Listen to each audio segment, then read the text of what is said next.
Dr. Judy WTF, what the Freud are we doing? Repeating ourselves over and over and creating chaos, defenses, and breakdowns. And that's what we're going to talk about. We're going to talk about the ego, the stingy ego, and why narcissists are sabotaging their greatness, even though they're trying to build a world to put themselves as on top of the mountain and great. But, in the long run, it doesn't work. And that's what we're going to be talking about. Why is it that this narcissistic system, after all, is doomed to failure? Okay, so if you've been in a narcissistic relationship, if you suspect that you have a narcissistic core that gets places by being better and devaluing and demeaning and destroying other people, hate to say this, but you're limiting your light. And you're not going to be the best of your best, even though you think that that is the pathway to the best of the best. So let's get into it. I know that we have people in the audience who are interested in the topic. And I'm going to start with, why is it that the ego is stingy? Well, let's think about this, okay? What's the ego about? The ego is about me, and me. And not me, but, the concept of selfishness, the concept of it's all about the person who is of utmost importance. And the expression, just was thinking about this, it's not how you leave other people to think about you, it's really how you leave other people feeling about themselves in your presence. Okay? You understand the distinction? One is, wow, that person's so great. Oh, I admire that person. Look how much money he makes, she makes. Look how beautiful. Look how elegant. Look how successful. Look how powerful. All of that is wonderful. But, in essence, don't we want to be around people that make us feel good? And for sure, after being in the business of healing people from narcissistic abuse, I can hands down tell you, and so can people who have been subjected to narcissistic abuse, being around narcissists is an exercise in feeling demeaned, devalued, and destroyed, with the idea that they feel better about themselves. So, this is not a pathway to greatness at all, because eventually a narcissistic system is going to break down. And this is a talk show and a call-in show. So if anyone wants to call in on the subject, please do. Would love to hear from you. And I would like to hear how it is that you got fooled into thinking that being around a narcissist is going to somehow elevate you. I'm just going to shut my phone down. Unfortunately, I did not do that. And I am going to do that right now. Thanks for your patience. Okay, so um, let me start with a little story. Okay, so the story is about a person that wants the world to see them as the almighty king and queen. So they dress well and they power over other people, and they want a total admiration, and all they want to do is be on top of a mountain, and they want everybody to admire them. And wow, they're special, aren't they? Because they're rich and, they're the king or the queen, metaphorically speaking. But, how do you feel down there as a little person, looking up to that other person? So, what I'm getting at is that there's no connection. There's a connection to their greatness, but where do you belong in the formula? Kind of down there on the bottom of the mountain, looking up into their admiring eyes. Wow, my phone is very active today, and I've got to shut all of them down. So let me do that. Okay. Okay, so it's not a good place to be. And since I'm in the business of human disconnect, um, we're going to talk about why this is so disconnecting. And that's why I'm disconnecting all my phones and cell phones and so on so that we don't get interference. So if you can look at it this way, narcissism is running interference on connection. Any comments in the chat room or any questions in the chat room that I can begin to address? There are some people just commenting, but there is one question already, if you are ready to take that question. Totally. I'd rather take a call, but I'll take the question. Oh, yeah, right. Dr. Judy has spoiled everyone, but we'd love to hear your voice. 323-524-2599. Please give Dr. Judy a call. Get on the couch and have a conversation with her. But here's the question. Can success ever be satisfied for someone? Can success ever be satisfying for someone with a stinging ego, or do they always feel like it's not enough? It sounds like very personal to them. That's a great question. Could success ever feel satisfying? I believe it can be very satisfying if it makes other people better. Okay, so I love the concept of synergy. So let's bring out my mind map so that people can know what the Freud I'm talking about. Okay, so if my greatness is at the expense of you, it's not that great. It just isn't. If I'm powering over you and you're less than and I'm getting greater than, it's not that great. You know, it might be admirable for a minute. It might put some money in my bank, but eventually people are going to get that they don't want to be around others that are not elevating them. So let's look at the mind map so that I can give you the visual metaphor, okay? So if you look at panel number 1, you will see the light. And the light is the best of your best. And whoever adds to your light is going to be somebody that you want to hang out with because they're adding to you.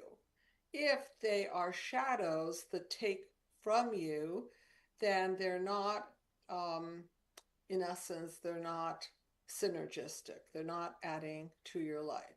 In other words, they're vampiring your energy. So if you are a narcissist or want control and power and money and fame, and you're just soaking up other people's admiration at the expense of them, what's really happening is that you're vampiring other people's energy. And pretty soon they're gonna probably move on to another shiny object, because after all, people do like shiny objects, but you know, you're gonna run out of steam and you're not really feeding them anything, so you're really gonna run out of steam and nothing's gonna grow.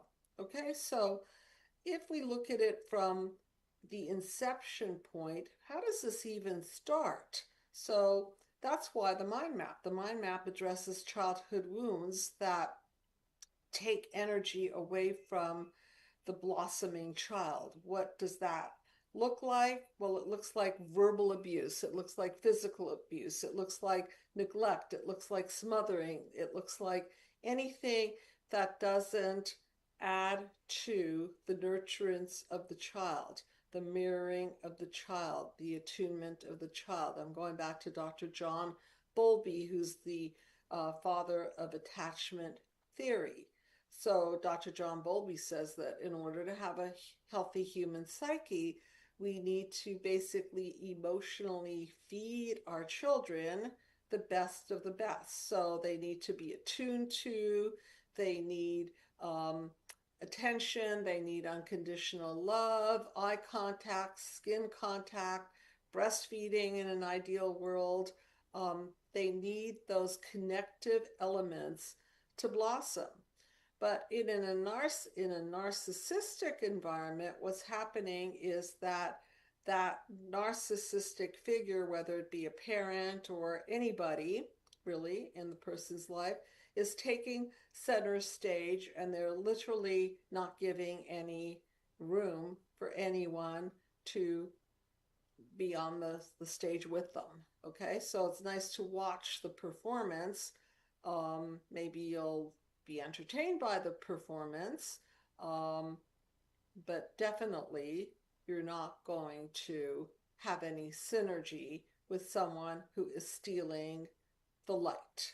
Literally, we think about Hollywood and the shining lights and so on. So, even with a movie that has meaning and richness, there's synergy there because people are learning, they're getting the message, they're elevating their consciousness, maybe they're gaining information. So I'm not saying that anyone who's on stage and disseminating information and is at the center is just flat out stealing their narcissistic supplies from others. You have to be a +1 in order for other people to benefit. If you're not a +1, then you're just stealing the light. So let's go on with the mind map. So if you've been physically abused, if you've been sexually abused, if you've been verbally abused, if you've been controlled and smothered, neglected,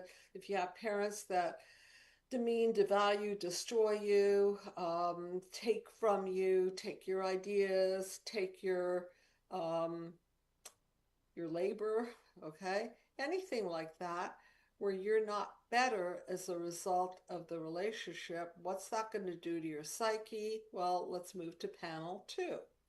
And we could see that being taken from, just like the picture shows, shatters us, okay? It shatters our psyche, it cracks us up, it leaves us unwhole, okay? So now our wholeness is being splintered.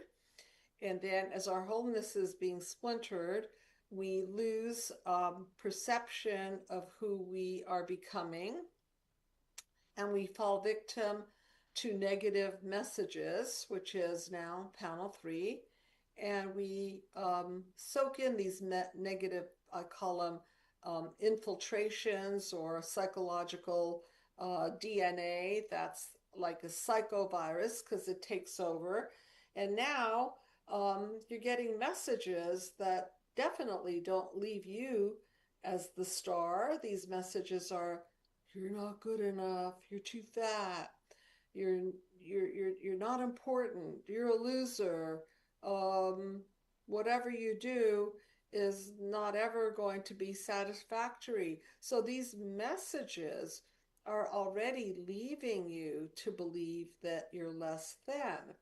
And if somebody is putting messages into you that leaves you less than, then chances are they're doing it because they want to be more than.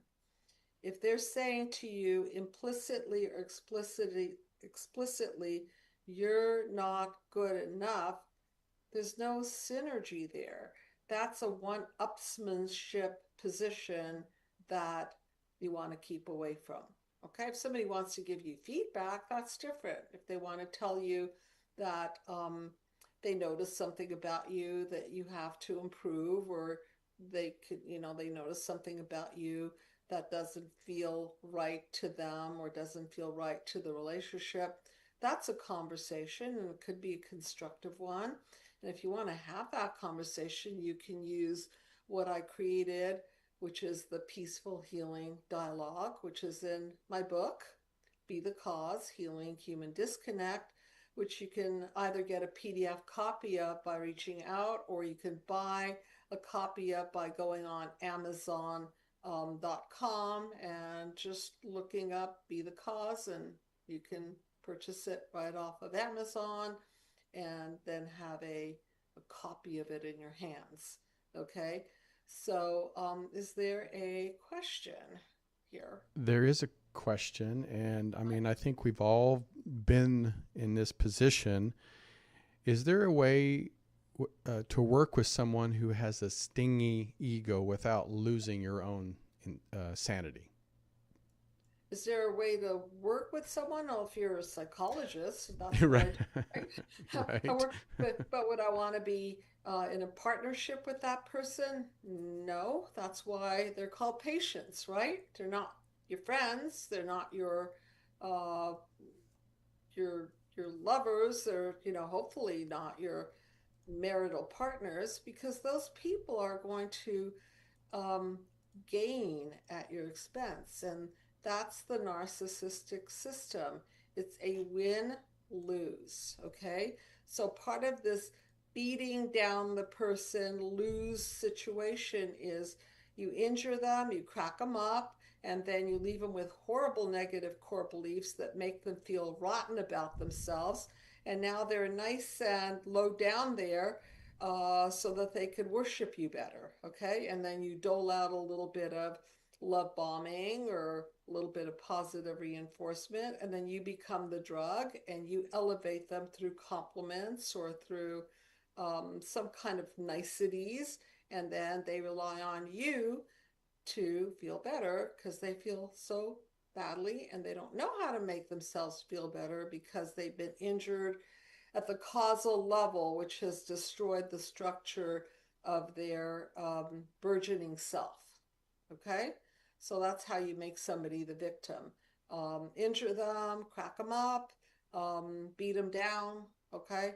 And now you can come in there and offer them money, sex, fame, everything which will brighten them up for a minute or two and make them feel fantastic. But now they're dependent on you to dole out the goodies. And that's exactly what you don't want. Okay, you don't, whether it's a drug, whether it's a person, whether it's a feeling. You don't want to be dependent on anything outside of yourself other than good parenting, because that's where it all starts. If you have good parenting, you're very dependent on outside source, but that's the way nature set it up, so that our parents are supposed to be there to esteem us. They're the ones that's supposed to give us the unconditional love and the safety and the guidelines and the boundaries and so on and so forth. And if we don't get that internal structure built properly,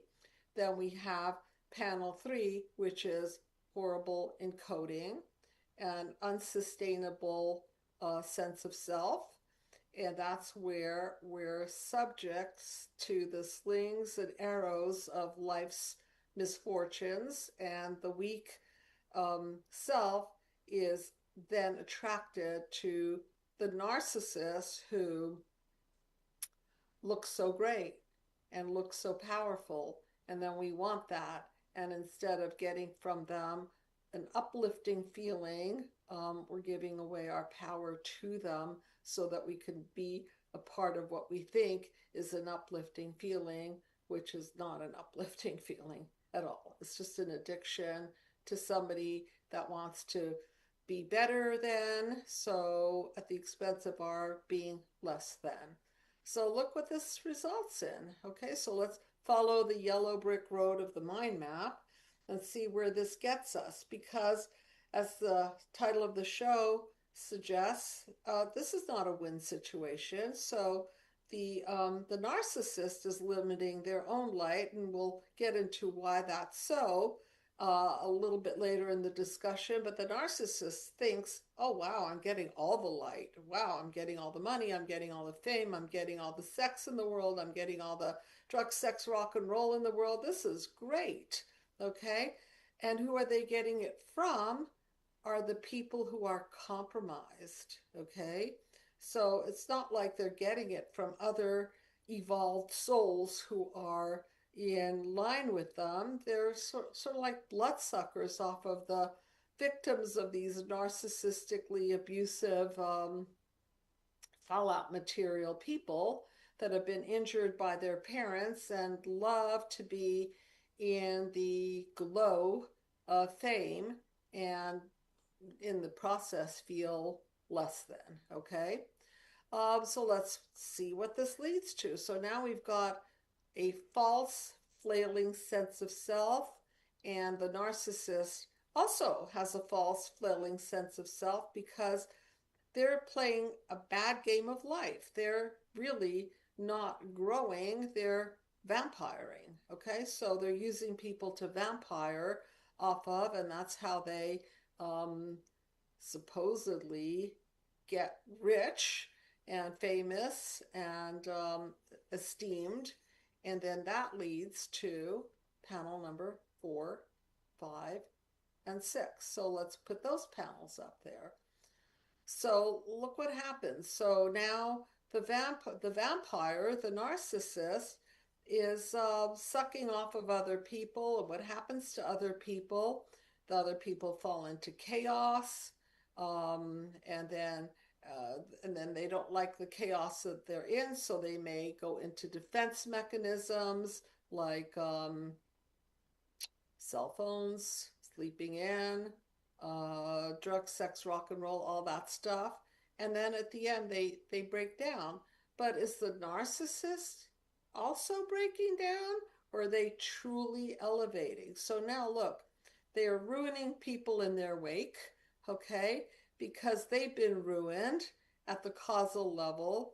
So they're not evolving and they're not dispensing what I call synergy. Okay, so that's what it's all about.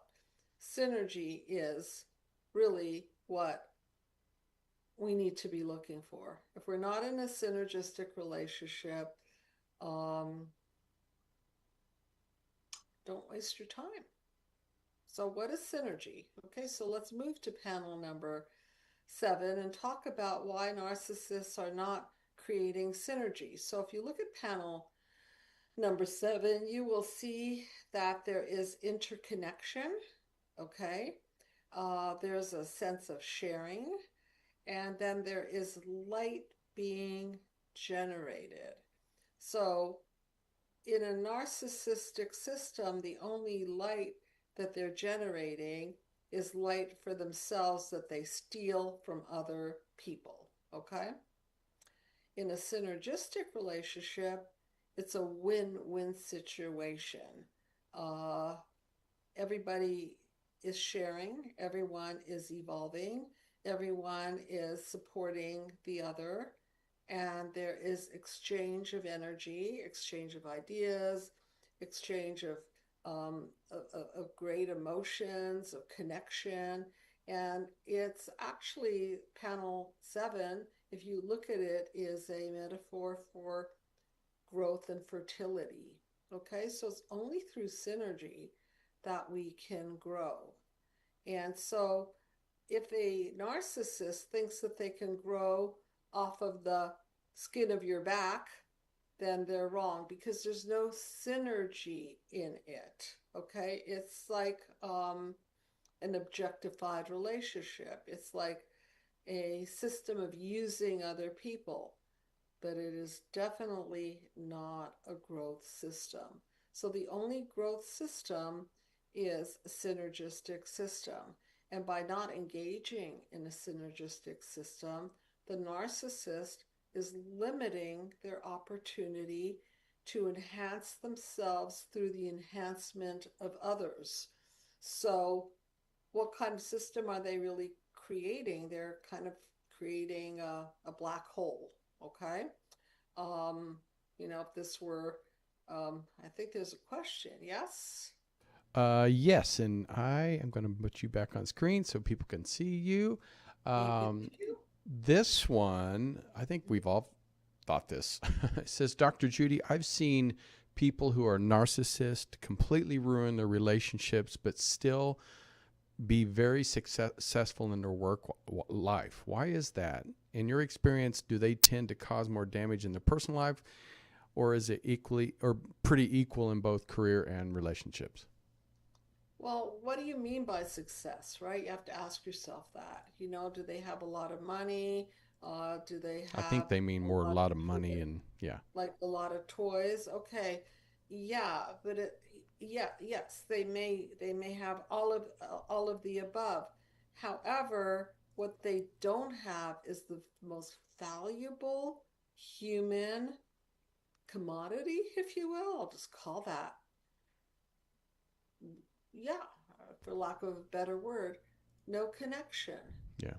no influence to make another human being a better person. Um, You know, I'm a grandmother now, which I love to be, and I have a little granddaughter who's finally turning 2, and she is so amazing. And it's not like I'm going there every week to buy her a bunch of presents and, you know, I do sometimes, I give her presents, but you know, what really lights her up and lights me up is that we share art. So every time I show up with my paints and I show up with brushes and I get her paints and little painting clothes and paper and colorful markers. And what we're doing is we're sharing an experience, okay? So is she looking to grandma for, oh, you know, what's in that big box today? Like, oh, let me open up my present. No, we are sharing an experience and we laugh and we get dirty. And yesterday she wanted to paint my face, so I let her take the brush and paint my eyebrows and paint my nose. And we Aw. had so much fun and it was really connected. And so when I walk into the room, it's like, Grandma, it's not like, look, what did you bring me today? You know, did you buy me something? You know, like, who cares? That's not the human connection that our souls crave. So let's boil it down to our soul and our ego. Our ego likes nice, my ego likes nice things. I like a nice car, love a nice house. I love nice things. However, I also love more than anything fantastic experiences. I love to share with people that I care about. I love when people care about me and add to my life. I'm always looking for synergistic relationships or growth partners. That's my favorite thing in the world. And really, my favorite thing in the world is to make a difference in other people's lives, which is why I chose my profession. So there's nothing more amazing to me than to hear, wow, you really changed my life. Wow, you really gave me another perspective on that. You helped me out of a relationship that was doomed to uh, create a horrible depression in me. You know, this is what the soul craves, is to be around people who are going to be a plus one and elevate another. And, you know, when I started the mind map, I had this concept called Join the Human Race, Healing Global Disconnect. I even have a website called healingglobalDisconnect.com. And the message, which I will put in a very short version for you, is that we've achieved everything as a human race. You know, we've gone to the moon, we've built rocket ships, we've built tall buildings and technology and AI, but what we haven't achieved yet is to come together as a united humanity. And what would this world be like if everyone on the planet were piece of a synergistic system and we would all be helping each other evolve in some way? And no, we're not exactly the same in all areas. Not everyone has talent in math, or not everyone has knowledge in psychology or art, but we all have our contribution. And if we concentrated on our contribution to the human race rather than splinter apart and vie for popularity or vie for power and control, we would 100,000% shift from human or inhumane to humane. And for those of you who want, I can make it happen and email you a a mind map for living the mind map way. And if you ask for it, if you email me, I'll get that out to you. But that's my dream. My dream is to have a mind map way of life that is ethical, that is synergistic. It's based on building and creating and health and truth and value. And that's exactly what we need to thrive. And so that's why I make a big deal about the difference between synergy and power and control. So if one system is a synergistic system where we're all helping each other evolve and we all have the intention, which is the consciousness, if our consciousness is to help other humans be better humans rather than I'm going to get something from you or I'm going to win something from you. And I want to backtrack on that. Let's say that you're into sports and you want to win. That doesn't mean you're a narcissist. That just means that, you might be having fun and challenging the best of your best with somebody else's best of their best, and you're bringing out each other's best of each other's best. So, it's tricky. It doesn't mean that just because you're part of a tennis match or on one side of the football field that you're necessarily trying to gain power and control.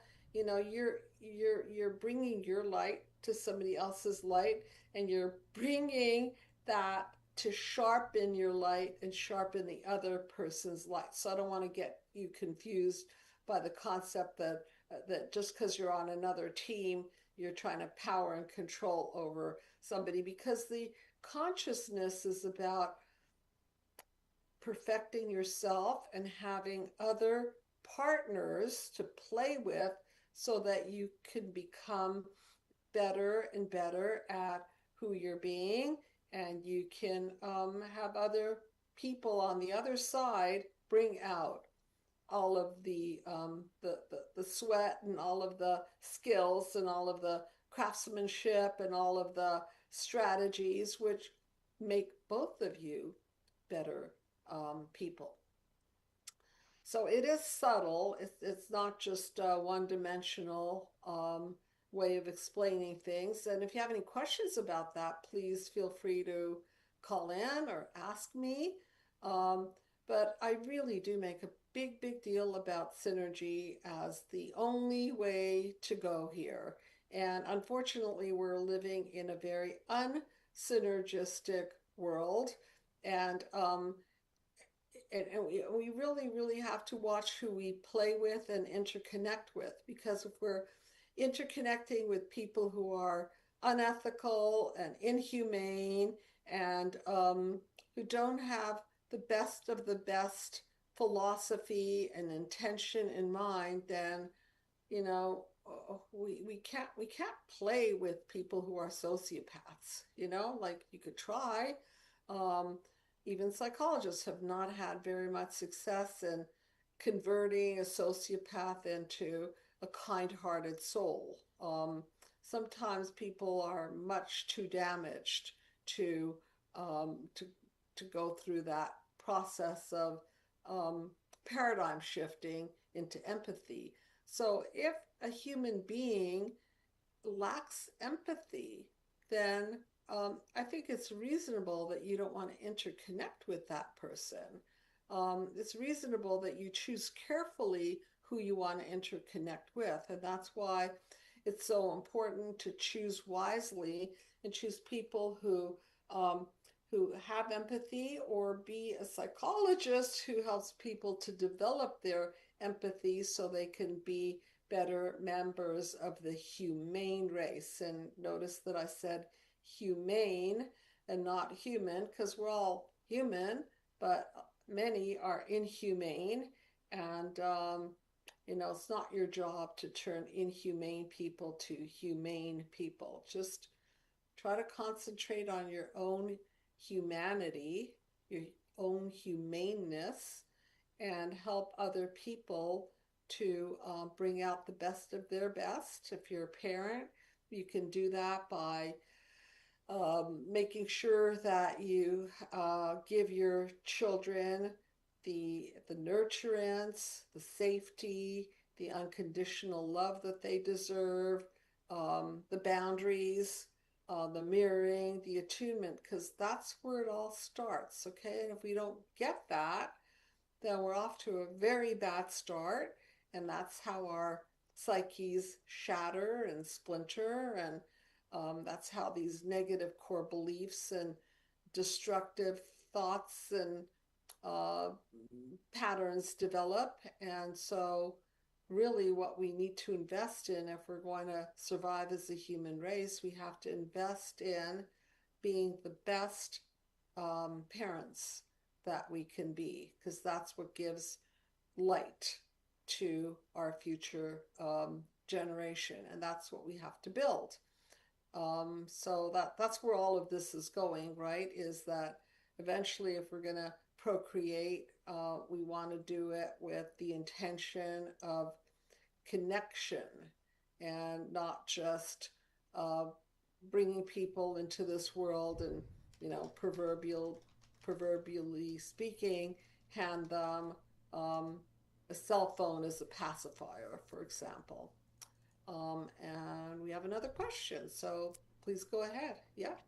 Yes, and also for the people that are tuning in for the first time, we appreciate it. So please, Dr. Judy would love to talk to you, and it's 323-524-2599. And this one says, in your experience, Dr. Judy, have you ever seen someone truly change a stinging ego into a generous one? A stingy ego Or into stingy, a yeah. generous one? Yeah, but it has to start with having empathy for themselves. It's a tough journey, because we've got to go back to where the stinginess began, and that began with their parents. Okay, so it's not like you get a stingy person out of thin air. You've got to go back to the injury and have them develop a sense of empathy to that child that was mistreated and disconnected from. So, in other words, a lot of people think that you should just, move on, forgive and forget. And I kind of go the opposite direction. I go into the wounds, into the childhood wounds, back to the cause, and back to the experience of having been injured, and then repairing that and feeling for the baby within you about that. And through experiencing the empathy, experiencing the pain, and then the self empathy, you get to reconnect to yourself. Can't connect to others until you reconnect to yourself. Any other questions around that? Yeah, that's a very important point. You can't just um, birth empathy. You've got to go through the disconnection from the empathy that led to your apathy, and reinvigorate. It's like a dead, dying nerve, or a nerve that hasn't been stimulated. So if you had to put up your narcissistic defenses and your hard shell, you've got to go beyond the hard shell and get to the pain and reopen that pain point and look inside there and be an enlightened witness to that person, which is what a psychologist or a therapist does, and stand there with that person who was injured at the causal level, and then help them to see how unfair and painful it was for them to have that experience before they erected the wall and the defense mechanism of narcissism, um, and built the apathetic shell. So this kind of therapy, the Be the Cause method, goes back in. And so that's why, yeah, yes, it's painful, because people don't want to crack the shell. Okay, they don't want to go back. But then again, if they don't, they're going to be living a shell of a life, the narcissistic shell, the unsynergistic life that doesn't create interconnection. It's a power and control system, and it doesn't lead to a rich and soulful and meaningful life. It might lead to monetary success, it might lead to career success, it might lead to more beauty, it might, but then again, temporary, because those things don't have the consciousness of connection behind them. On the contrary. Do most narcissists know they're sabotaging themselves, or do they feel like they're always blaming others? Well, that's a great question. I think somewhere in there they know, but they like to blame others because they don't want to confront the fact that they are. Yeah, So it's just easier to pass the buck. It's your fault. It's your fault that I have to shut down. It's everything's your fault. yeah, yeah.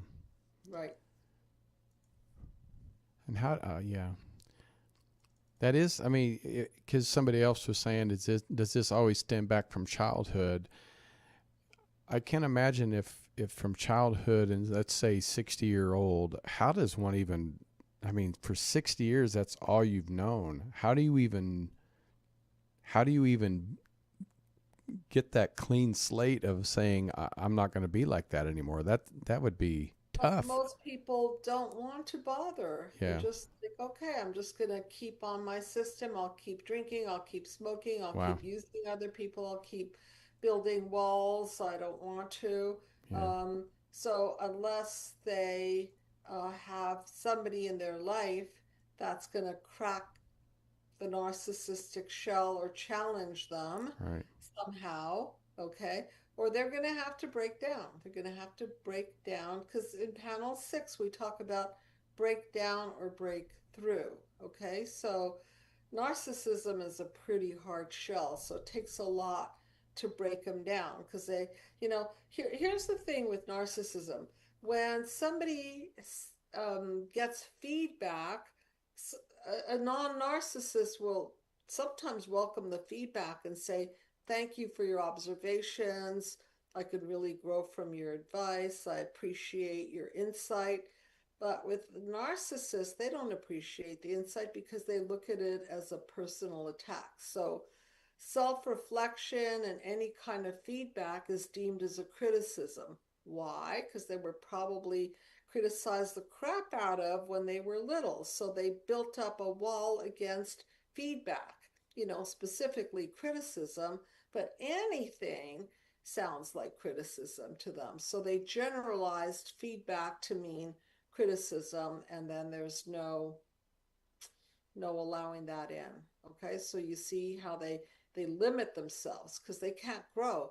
Feedback equals criticism, so they're just going to shove it back, and there's no mirroring to reflect aspects of themselves that maybe are toxic to their own nature and limit them from having satisfying connections and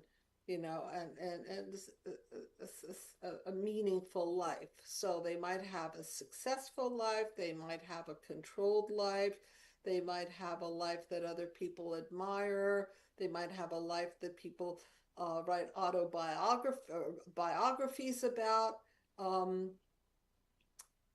it's just that where's the meaning, right? And the only meaning that I can think of is in synergy and the ability to let in feedback from the right people, not from the people that are going to demean and devalue and destroy you, but genuinely from people who have the right intention to make you a better human being. That's the kind of feedback that's invaluable. That's why people pay psychologists and therapists for the feedback, right? Because they want perspective.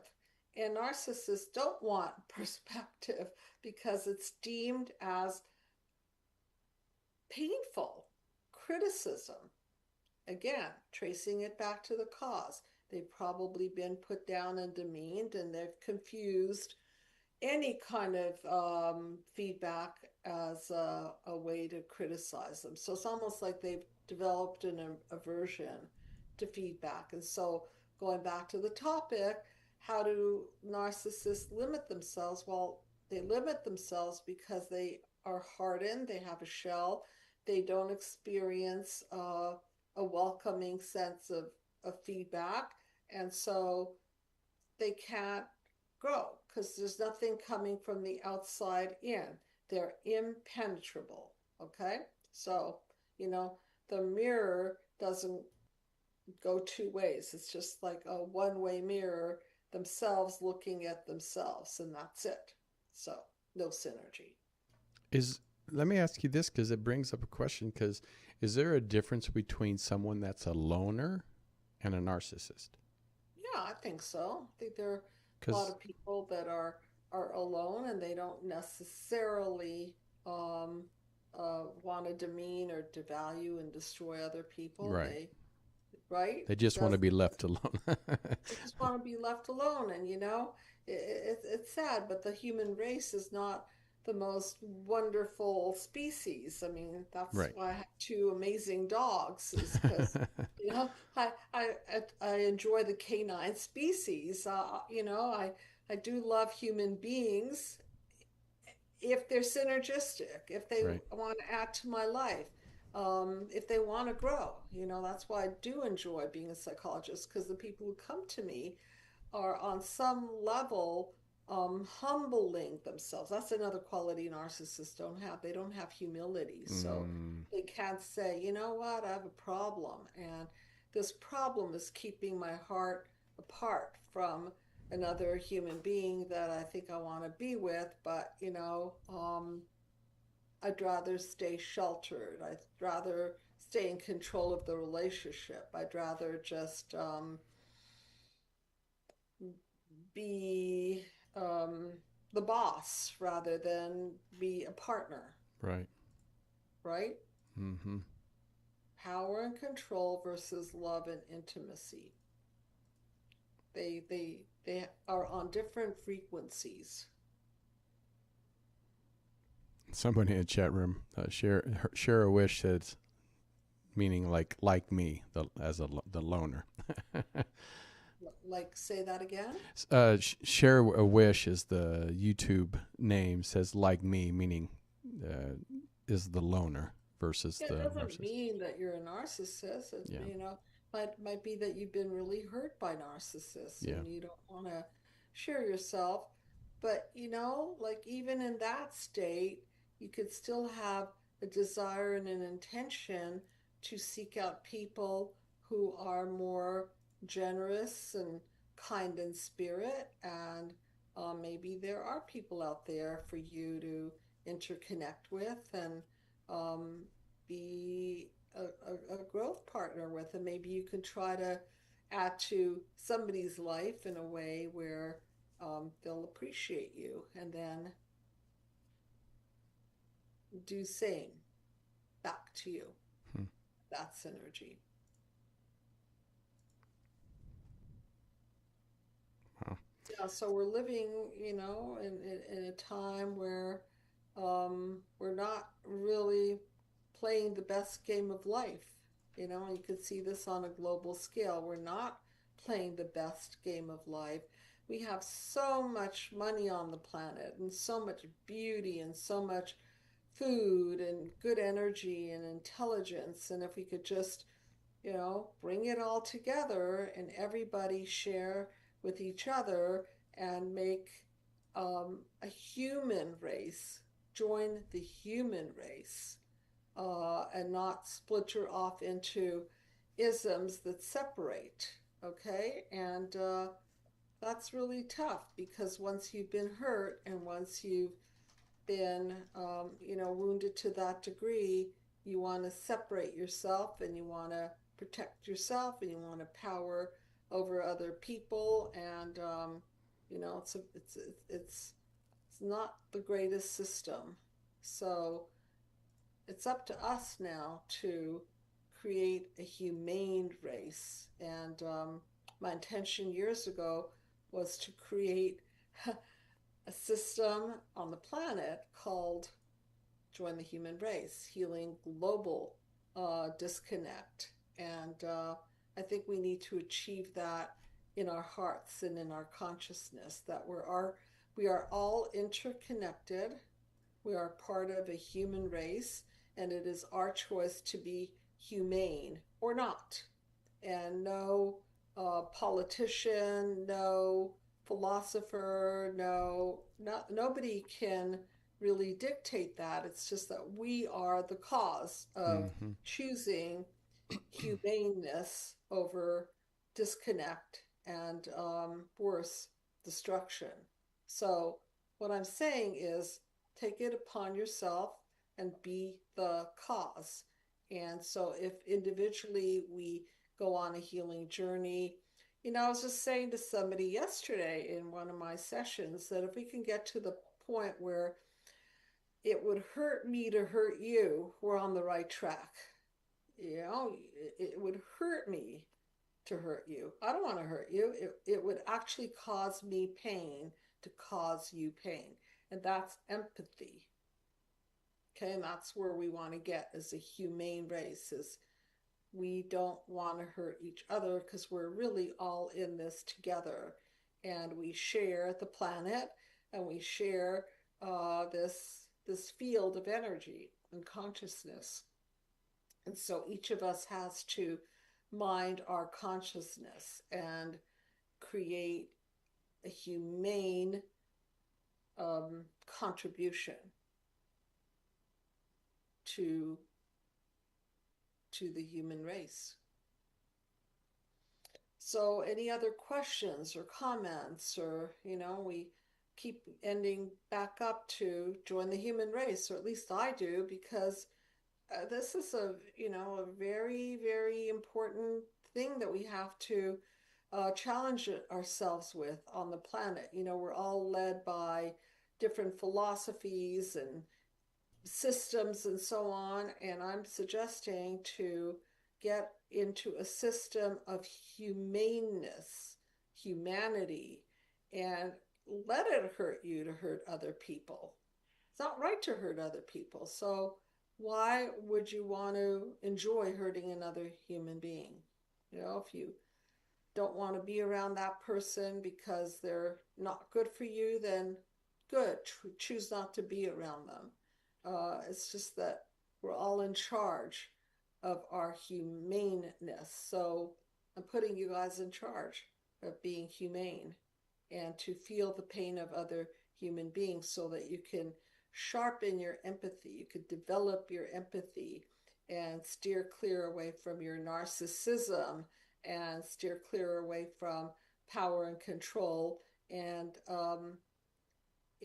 desire to better yourself through bettering other people and allow yourself to be influenced by people who want to better you. So I'll end on that note. And if anyone wants to get a map of living the mind map way, reach out. And of course, if you're interested in signing up for the system, reach out and let's start the journey. Thank you so much, everyone. Bye for now.